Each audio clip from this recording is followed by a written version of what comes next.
이 귀한 자리에 나오신 우리 성도님들을 주 이름으로 환영하고 축복합니다. 사람들은 누구나 인정받고 싶어하고 이해받고 싶어하죠.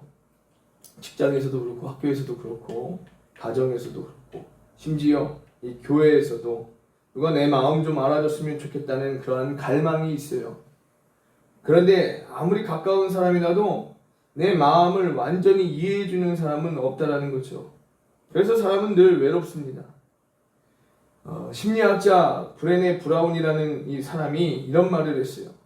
사람이 가장 깊이 느끼는 고통은 이해받지 못한다는 감정이다 라고 말했죠.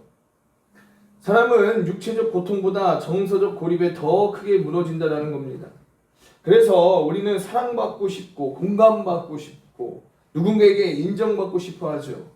그런데 인간은 완벽히 이해할 수 없다는 거예요. 누군가의 상처를 다 알 수도 대신 느낄 수도 없다는 거죠. 어느 한 아버지가 있었습니다. 아들이 중환자실에 누워 있었어요. 수많은 의사와 간호사가 왔다 갔다 하지만 아버지는 그저 이 아이의 손을 꼭 잡고 앉아 있었습니다. 그런데 누군가 이렇게 말했어요.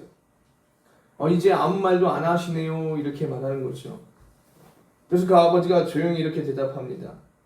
이제는 말보다 곁이 필요하니까요. 라고 말했어요. 그 순간 저는 이 공감이 뭔지 깨달았습니다. 진짜 사랑은 말이 아니라 곁에 있음이구나 라는 것을요. 하나님도 우리에게 그렇게 다가오셨어요. 멀리서 명령만 내리신 게 아니라 우리 곁으로 오신 하나님. 그분이 바로 예수 그리스도 아닙니까? 임마누엘 하셔서 하나님이 우리와 함께 계시기 위해서 이 땅에 오신 거 아니겠습니까? 목회 현장에서 종종 이런 분들을 만납니다. 목사님, 하나님은 제 마음을 모르시는 것 같아요. 기도해도 응답도 없고 예배를 드려도 감동도 없고 믿음이 있다고 하지만 감정은 따라오지 않을 때가 있습니다. 그럴 때 사람은 이렇게 생각하죠. 하나님은 너무 멀리 계신 것 같아요. 하나님은 완전하시니까 내 약함은 모르실 것 같다라는 거죠. 그런데 오늘 히브리서의 말씀 보십시오. 그 생각이 완전히 잘못되었다라고 이야기하고 있어요. 하나님은 우리의 연약함을 이론적으로 아시는 분이 아니라 몸으로 아시는 분이다라는 거죠. 그래서 이 히브리서 기자는 바로 이 사실을 선포하고 있습니다.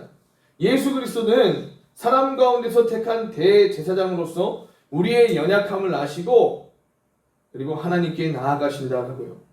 즉 예수님은 우리의 고통을 모르시는 신이 아니라 우리 고통을 통과하신 하나님이시다라는 거예요.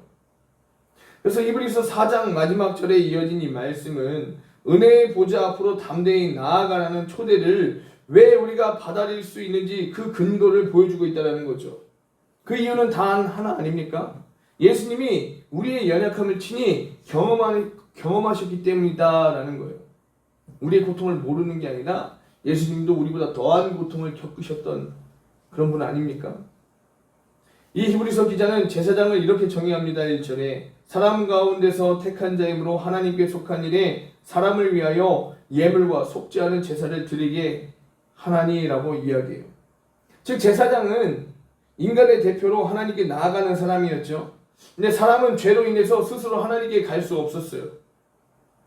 그래서 하나님께서 제사장을 세워서 인간의 죄를 대신하여 제사를 드리게 했다라는 거 아닙니까? 그죠? 1년에 한 번씩 제물을 들고 와갖고 동물에게 자기 죄를 전가해서 안수해서 우리가 죽을 수 없으니까 그 동물을 가져다가 갑을 들고 하나님 앞에 제사를 드린 거예요.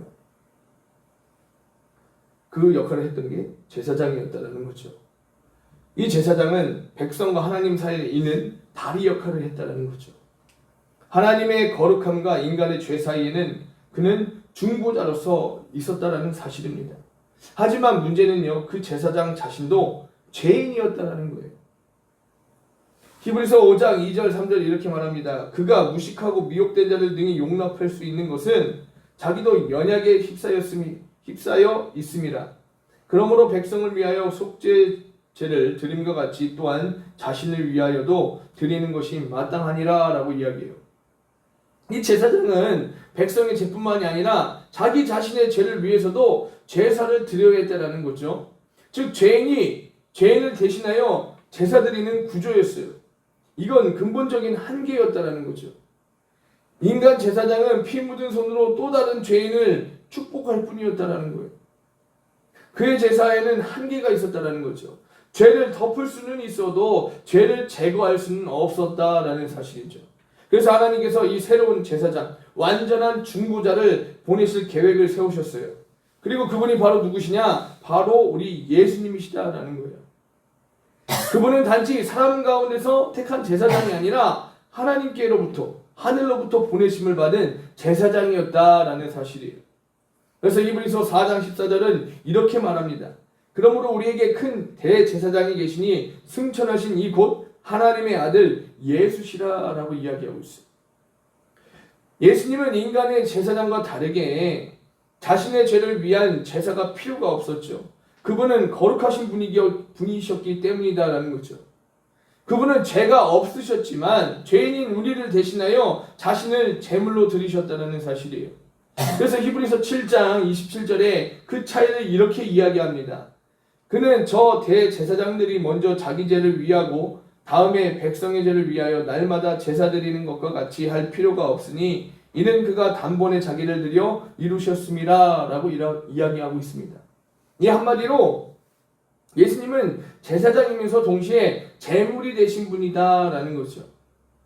예수님께서 십자가에서 숨을 거두셨을 때 성전 휘장이 위에서 아래로 찢어졌어요. 그 휘장은 하나님과 인간 사이의 경계선이었습니다. 제사장만이 1년에 한 번 그 휘장을 지나 지성소로 들어갈 수 있었다는 거예요. 그런데 그 휘장이 찢어진 것이었다는 거죠. 그런데 하나님께서 말씀하신 사건이 있었습니다. 이제 더 이상 인간 제사장이 필요 없다. 내 아들 예수, 그 예수의 피가 모든 사람을 위한 길을 열었다라는 거죠. 이 예수님의 피가 흘러내린 그 순간 하늘의 문이 우리에게 열렸다는 사실이에요. 한 번은 아버지가 법정에 있었습니다. 그의 아들이 교통사고로 사망을 했어요. 가해자는 젊은 대학생이었습니다. 이 판사는 그 가해자에게 중형을 선고하려고 했어요. 그때 피해자 아버지가 자리에서 일어나 이렇게 말하는 거예요. 판사님, 저 젊은이를 용서하고 싶습니다.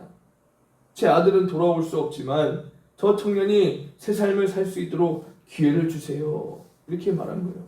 놀랍지 않습니까? 그 순간 법정 안이 조용해졌어요.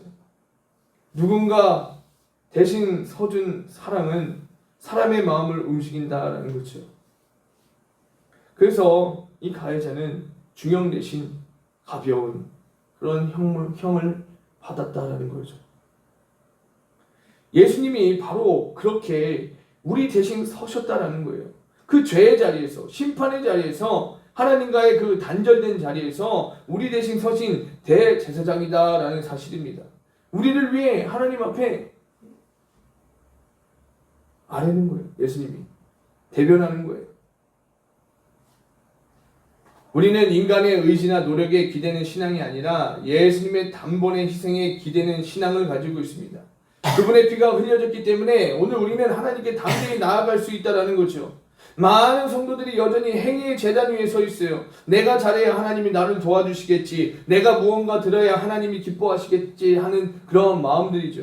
하지만 복음은 이렇게 말합니다. 예수님이 이미 다 이루셨다라고 말이죠. 우리가 해야 할 일은 새로운 제물을 드리는 것이 아니라 이미 드려진 제사, 예수님의 십자가 위에 믿음을 두는 것이다라는 거예요. 이 예수님을 믿는 것, 이게 중요하다라는 거예요. 교회에 나오는 게 첫 번째가 아니라 예수님을 믿는 게 더 중요하다라는 거예요. 교회만 왔다 갔다 하는 건 그렇게 중요하지 않습니다. 우리가 그 예수님을 우리의 주인으로, 그 예수님의 위에 우리의 믿음을 세우는 것이 중요하다는 사실이에요. 어떤 한 아이가 어버이날에 어머니께 이렇게 편지를 썼대요. 엄마, 제 사랑을 받아주세요. 이렇게 편지를 썼대요. 얼마나 귀엽겠어요. 그런데 편지를 다 쓰고 나서 아이가 엉엉 울기 시작한 거예요. 왜 우냐 했더니 엄마 글씨가 너무 삐뚤어졌어요. 망쳤어요. 이렇게 하고 아이가 우는 거예요. 그럴 수 있잖아요. 그죠? 아이들은. 그때 그 어머니가 아이를 안고 이렇게 말했답니다. 이 삐뚤빼뚤하는 글씨가 더 좋아. 울지 마렴. 엄마는 네 글씨가 아니라 너의 마음을 받은 거야. 이렇게 어머니가 아이에게 이렇게 말했다라는 거죠. 위로했어요. 하나님도 우리에게 이렇게 말씀하시는 거죠. 하나님은 우리의 완벽한 제사, 완벽한 기도를 원하시는 게 아니라 예수님을 의지하는 그 진실한 마음을 원하신다는 것을 잊지 마시기를 바랍니다. 예수님이 우리의 대제사장이시기 때문에 우리는 부족해도 실패해도 하나님께 나아갈 수 있다는 사실이에요. 근데 예수님으로 말미암지 않고는 하나님께로 갈 수 없다라고 분명히 요한복음 말씀 14장 말씀에 기록되어져 있어요. 그래서 히브리서 기자는 이렇게 선포하는 거죠. 히브리서 4장 14절에 그러므로 우리에게 큰 대제사장이 계시니 승천하신 이 곧 하나님의 아들 예수시라. 우리가 믿는 도리를 굳게 잡을지어다 라고 말합니다.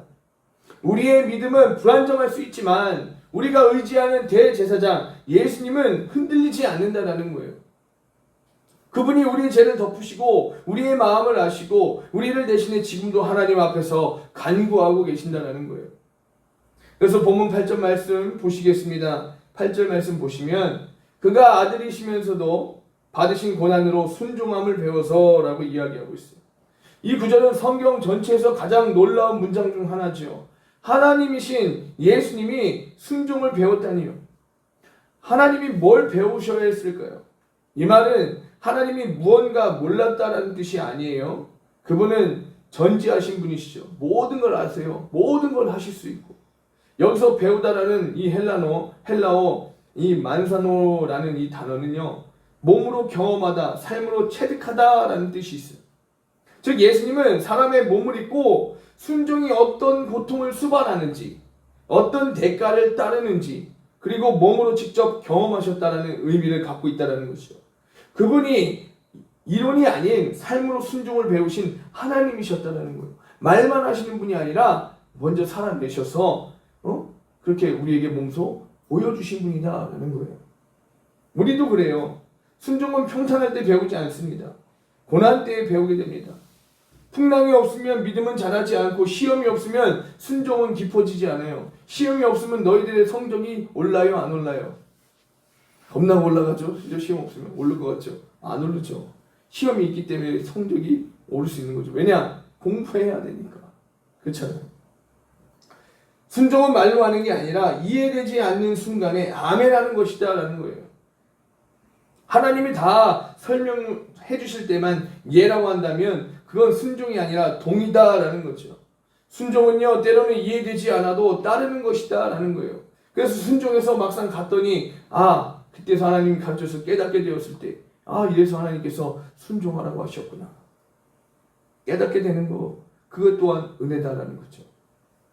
예수님의 순종이 가장 절정에 이른 곳이 바로 겟세마네 동산 아니겠습니까? 십자가를 앞둔 그 밤 예수님은 제자들에게 이렇게 말씀하셨잖아요. 내 마음이 매우 고민되어 죽게 되었도다. 그분은 완전한 하나님이셨지만 동시에 완전한 인간이셨기 때문에 이 고통과 두려움을 그대로 느끼셨다는 거예요. 그래서 예수님은 기도하셨죠. 아버지여 이 자를 내게서 지나가게 하옵소서.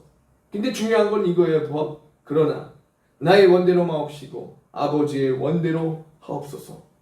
이것이 바로 순종의 실체다라는 거예요. 자신의 뜻을 내려놓고 하나님의 뜻을 붙드는 것. 그 순간 예수님의 눈물은 우리의 구원이 되었다는 사실입니다. 우리의 생각과 마음으로는 할 수 없지만 그럼에도 불구하고 하나님, 내가 믿음으로 이 하나님의 뜻을 붙잡겠습니다. 순종하는 것. 그게 믿음이다라는 거예요. 이와 같은 것은 저와 여러분에게 삶 가운데 구현되어지는 삶의 은혜가 있기를 간절히 소망합니다. 그래서 본문 또한 7절에 이렇게 말해요. 그는 육체에 계실 때 자기를 죽음에서 능히 구원하실 이에게 심한 통곡과 눈물로 간구와 소원을 올렸고 그의 경건하심으로 말미암아 들으심을 얻었느니라 라고 이야기해요. 예수님의 기도는 단순한 고백이 아니라 절망 속에서도 하나님을 신뢰한 순종의 행위였다라는 거죠. 그래서 8절에 받으신 고난으로 순종함을 배워서 라고 말하잖아요. 여기서 말하는 이 고난은요 단순히 육체의 아픔이 아니라 감정의 깊은 격동, 내면의 흔들림을 포함하는 단어다라는 거죠. 즉 이 예수님의 고난은 단순한 어떤 십자가의 육체적 고통이 아니라 하나님께 버려진 듯한 그러한 영적인 고통, 사람에게 배신당한 그 관계의 아픔, 하나님의 뜻과 인간의 고통 사이에서 찢기는 내적 고통이었다라는 거예요. 그분은 우리의 모든 감정 고통을 경험하심으로 우리의 감정을 이해하실 수 있는 하나님이 되셨다라는 거예요. 때로는 우리가 힘든 상황 가운데, 어려움 가운데 기도하다 보면 하나님의 크신 은혜가 임할 때가 있어요. 그때 하나님 앞에 음성이 들리는 게 무엇입니까? 내가 안다라는 거 아니겠어요? 내가 너의 마음을 안다. 내가 너의 아픔을 안다는 거 아니겠어요? 그분은 단지 하나님께 예, 아멘 하는 게 아니라 피와 눈물로 불순종을 완성하셨다는 거예요. 그래서 9절에 이렇게 말합니다. 이어서 온전하게 되셨은즉 자기에게 순종하는 모든 자에게 영원한 구원의 근원이 되시고 라고 이야기해요. 그분은 순종이 완전했기 때문에 우리의 구원이 완전하게 되었다는 사실입니다. 사랑하는 성도 여러분, 혹시 지금 이해되지 않는 고난의 자리에 있을 수 있어요. 기도해도 응답이 안 될 수도 있고 길이 보이지 않아 낙심될 때도 있습니다.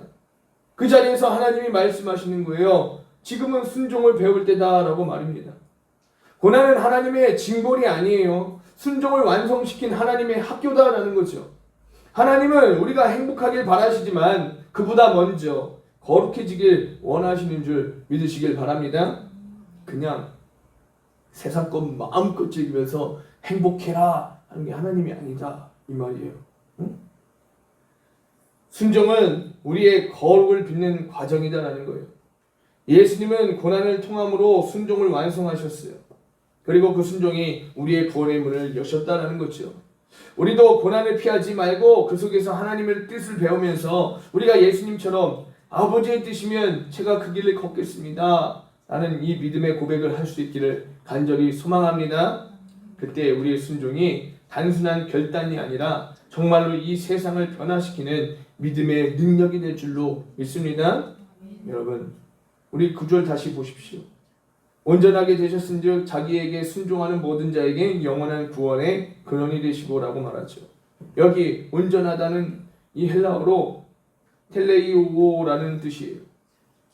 그 단어의 뜻은 끝까지 이루다, 완성하다, 목적에 도달하다 라는 뜻을 가지고 있어요. 즉 예수님의 이 순종은요 단순한 어떤 도덕적 완벽함이 아니라 하나님의 그 구원 계획을 끝까지 완성하신 순종이었다는 거예요.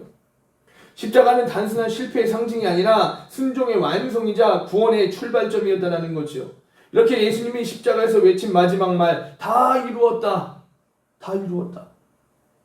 그 선언이 바로 그것이다라는 거예요. 그분은 고난의 길을 끝까지 걸으심으로 우리의 구원을 완전하게 완성하셨다는 거죠.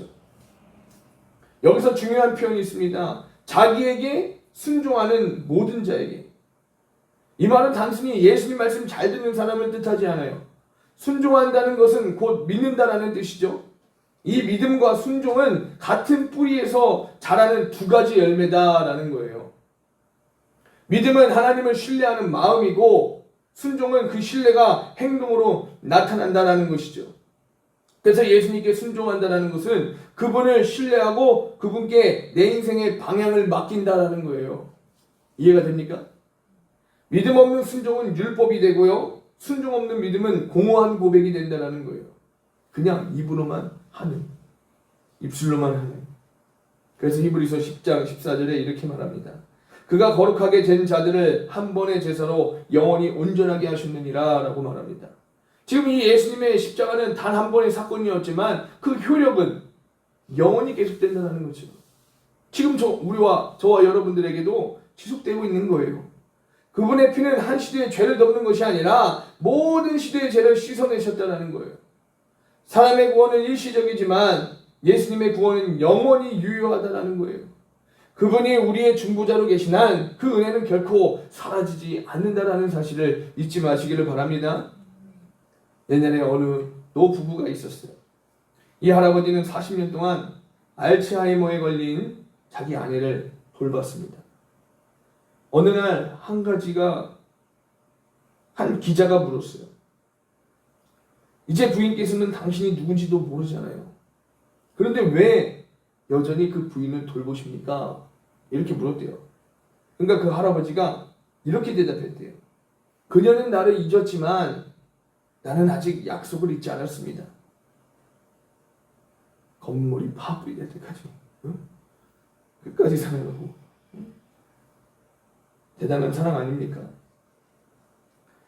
예수님의 사랑이 바로 이런 것이다라는 거죠. 우리가 그분을 잊을 때도 그분은요 우리를 포기하지 않는다라고 말하고 있어요.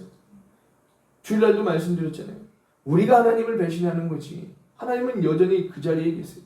하나님이 우리를 피하는 게 아니에요. 우리가 하나님을 피하는 거지. 그분은 여전히 우리를 포기하지 않으신다는 것을 잊지 마시기를 바랍니다.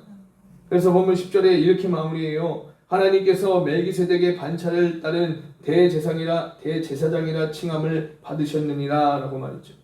여기서 말하는 멜기세덱의 반차란 예수님의 제사직이 시간과 제도에 제한되지 않는 영원한 사역임을 의미하고 있어요. 이 아론의 제사직은 세습이었지만 이 멜기세덱의 제사직은 하늘의 부르심이었다는 거죠. 즉 예수님의 사역은 인간이 물려받은 어떤 제도적 직분이 아니라 위에서부터 해갖고 이렇게 물려받아서 내려온 그러한 직분이 아니라 하나님께 직접 받은 영원한 소명이다라는 거예요. 예수님은 지금도 하늘 성소에서 우리를 위해 중보하고 계신다라는 것이죠. 그분의 사역은 십자가에서 끝나지 않았어요. 그분의 기도는 지금도 계속되고 있다는 거죠. 예수님이 영원한 구원의 근원이 되셨다라는 이 말은 우리의 현재가 그분 안에서 안전하다라는 뜻입니다. 구원은 죽은 뒤 천국행 티켓이 아니라 지금 이 순간을 버틸 수 있는 믿음의 힘이다라는 거예요. 내가 예수님을 의지함으로써 힘든 순간에도 내가 버틸 수 있는 그 힘이 되어 주신다라는 사실이에요. 그래서 예수님이 우리의 영원한 구원이시기 때문에 우리는 오늘의 불안 속에서도 평안을 누릴 수 있다는 거죠. 내일의 두려움 앞에서도 희망을 붙들 수 있다는 사실입니다. 그분은 어제만이 아니라 오늘도 내일도 동일하신 주님이신 줄 믿으시길 바랍니다.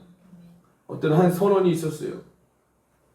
풍랑이 팍팍 몰아치는 바다 위에서 배가 뒤집히려고 합니다. 그 정도로 막 흔들리는 거예요. 그는 배 밑바닥에 묶인 닻을 바라보고 있었습니다. 그 닻은 바다 깊은 곳에 단단히 박혀 있었고 그것이 배를 어떻게 하느냐? 바다의 그 바닷물에 휩쓸려 가지 않도록 꽉 잡고 있었다는 거죠. 그는 그것을 보면서 이런 생각을 했대요. 나는 폭풍을 막을 수 없지만 이 닻이 내 배를 지켜주고 있구나라고 그 선장이 생각을 했대요. 여러분, 폭풍 가운데서도 배를 단단히 잡아준 것은 닻이었어요. 우리 인생의 닻이 바로 예수님이 되시기를 간절히 소망합니다. 그분이 영원한 구원의 근원이시기 때문에 우리의 삶이 흔들려도 넘어지지 않기를 간절히 소망합니다. 그분의 순종이 우리의 안전을 보장한다는 거예요. 사랑하는 성도 여러분, 우리의 구원은 감정이나 환경에 따라 달라지지 않아요. 내가 오늘 기쁘니까 구원받았어. 슬프니까 구원받지 못한 것 같아. 그게 아니라는 거죠. 내 감정에 의해서 다 좌지우지되는 게 아니에요. 왜냐하면 그 근원이 예수님이시기 때문이다라는 겁니다. 그분은 어제나 오늘이나 동일하신 주님이시고 그분의 순종은 변하지 않는 구원의 기초인 줄 믿으시길 바랍니다. 그러므로 우리가 해야 할 일은 단 하나예요. 그분께 순종하면서 그분 안에 머무는 거예요. 날마다 주님 안에 머물면서 내가 예수님 말씀에 순종하고 내가 예수님을 늘 생각하면서 이 땅 가운데 우리가 그 예수 이름으로 살아내는 것, 그게 가장 큰 주님의 기쁨인 줄 믿으시길 바랍니다. 그래서 저와 여러분들이 이렇게 예배 드릴 때뿐만이 아니라 일상생활에서도 정말 하나님을 기쁘시게 할 수 있는 그러한 삶이 되실 수 있기를 주의 이름으로 간절히 소망합니다. 아멘.